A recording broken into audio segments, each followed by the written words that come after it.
Hello and good night. Welcome to another bedtime story.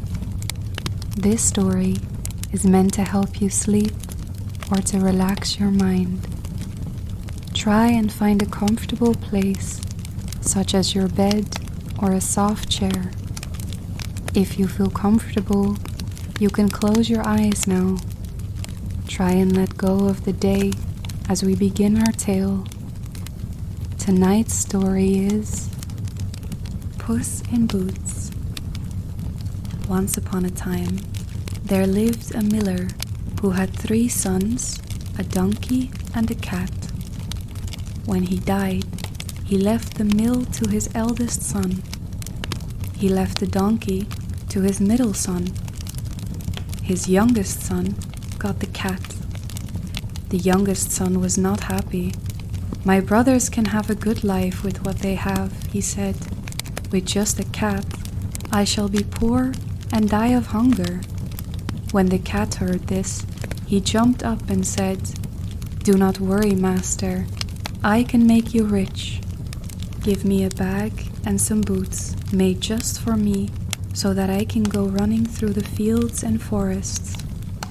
His master was not hopeful, but he thought it was amazing to have a talking cat. He brought him a big bag and some black boots. He named the cat Puss in Boots. Puss in Boots went running through the fields and forests. He found a place where there were lots of rabbits. He filled his bag with carrots and lettuce. The greedy rabbits scampered into the bag to eat them. He caught the rabbits and took them to the palace.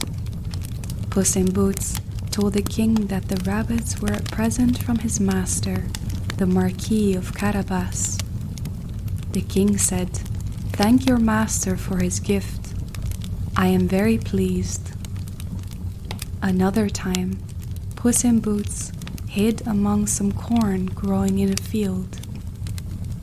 He held his bag open when 2 partridges ran into it. He trapped them both. He gave the birds to the king as a present.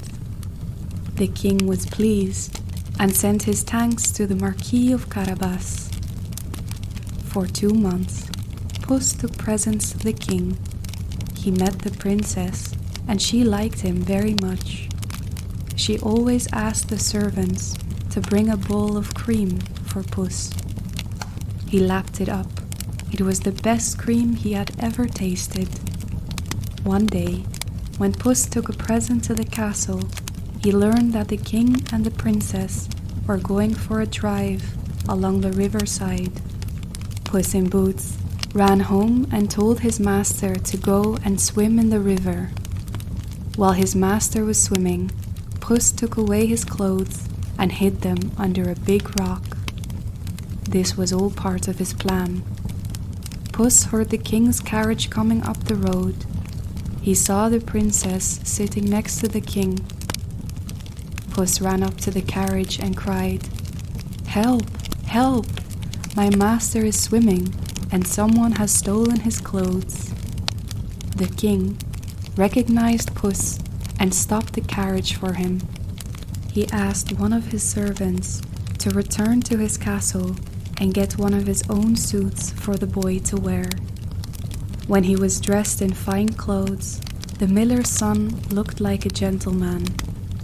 The king offered to drive him back to his home. Puss was happy to see his plan going well. He jumped up into the carriage and directed it to his master's home. Then he ran on ahead until he met some people who were mowing a meadow.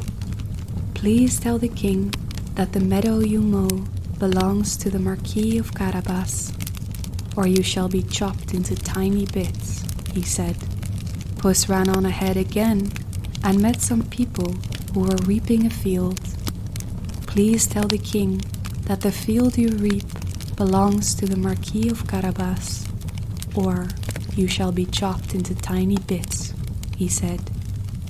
The people did as Puss said. The king was surprised to find that the Marquis of Carabas owned so much. Now, Not far away, there lived a mean old ogre. He owned all of the lands that Puss had claimed for his master. Everyone was afraid of the ogre. Puss in Boots ran to the ogre's castle and asked to see him. Puss said to the ogre, "I hear that you are very clever. In fact, I hear that you are so clever that you can change yourself into any creature." "Yes, I can," roared the ogre. To show off, he changed himself into a lion and roared at the top of his lungs. Puss was scared and jumped out of the way. Then the ogre changed himself back again, and Puss told him how very clever he was. "Are you clever enough to change yourself into a tiny mouse?" asked Puss in Boots. "Of course," said the ogre. In the twitch of a whisker, he changed again. On seeing the mouse, Puss sprang on it and gobbled it up. There was a clatter outside as the carriage arrived at the castle and drove across the drawbridge.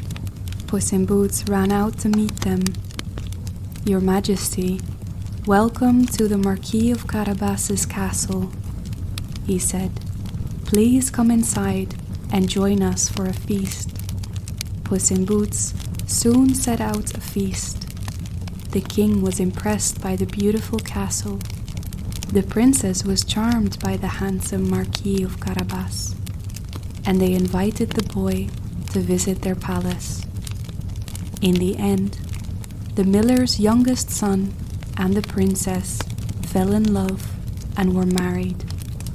Puss in Boots lived in the palace with them and was given the best cream in the land every day. He never had to worry about chasing mice again, except for fun. And they lived happily ever after. The end. Thank you for listening to this bedtime story. I hope you enjoyed the tale tonight. If you did, please like the video and subscribe to the channel for more audiobooks and tales to come. Until next time.